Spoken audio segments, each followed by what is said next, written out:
안녕하십니까. 공인중개사 김정우입니다. 오늘은 전세 계약 기간을 연장하거나 보증금을 증액할 때 계약서를 작성하는 방법에 대해서 설명드리도록 하겠습니다. 공인중개사 사무소에 계약서 작성 비용을 일부 지불하고 작성하는 경우도 있지만 임대인과 임차인이 직접 만나 작성하는 경우도 있으므로 계약의 유형에 따른 작성 방법에 대해 하나씩 살펴보도록 하겠습니다. 첫 번째, 계약서 작성이 필요 없는 경우. 두 번째, 단독주택. 세 번째, 공동주택.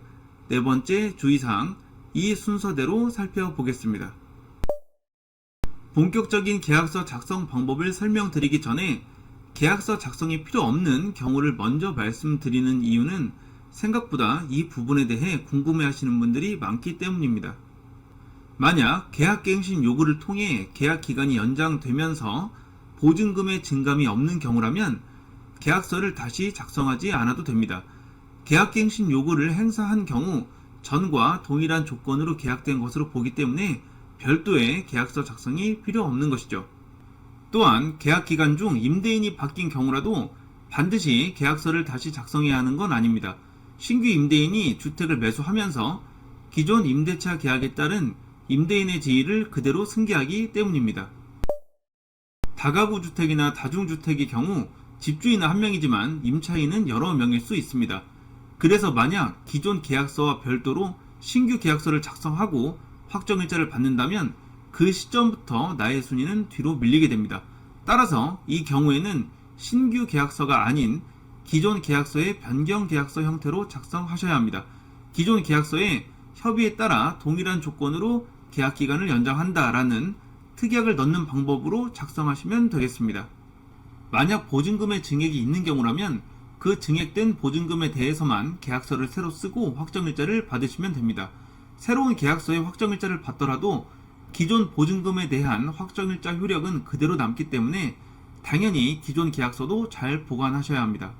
그럼 원래의 보증금은 기존 확정일자에 의해, 증액한 보증금은 새로 받은 확정일자에 의해 각각 보호를 받을 수 있습니다. 다세대 주택이나 연립주택, 아파트처럼 공동주택의 경우 각 호실마다 개별 소유자가 존재하기 때문에 예외적인 경우가 아니라면 해당 주택에 나 이외에 다른 임차인이 존재하기 어려운 구조입니다.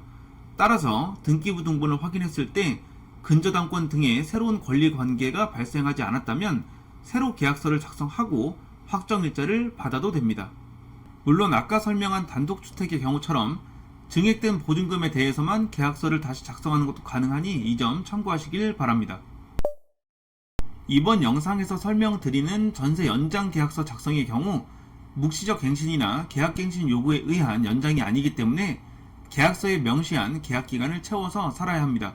묵시적 갱신, 계약갱신 요구에 의한 연장일 경우 임차인이 해지 통보를 하면 임대인이 통지받고 3개월이 지난 시점에 해지의 효력이 발생하죠. 하지만 계약서를 다시 작성하는 협의에 의한 연장 계약의 경우에는 여전히 신규 계약으로 보기 때문에 임차인에게도 해지할 수 있는 권한이 부여되지 않습니다. 따라서 계약 기간을 다 채우지 못하고 나가야 하는 경우라면 새로운 임차인도 구해야 하고 중개보수도 부담해야 하는 상황이 생길 수 있지요. 연장 계약서 혹은 새로운 계약서를 작성하실 때 이 점 유념하시길 바랍니다. 이상으로 전세 연장 계약서 작성하는 방법에 대해 살펴보았는데요. 관련 질문 댓글로 남겨주시면 확인 후 답변 드리도록 하겠습니다. 시청해주셔서 감사합니다.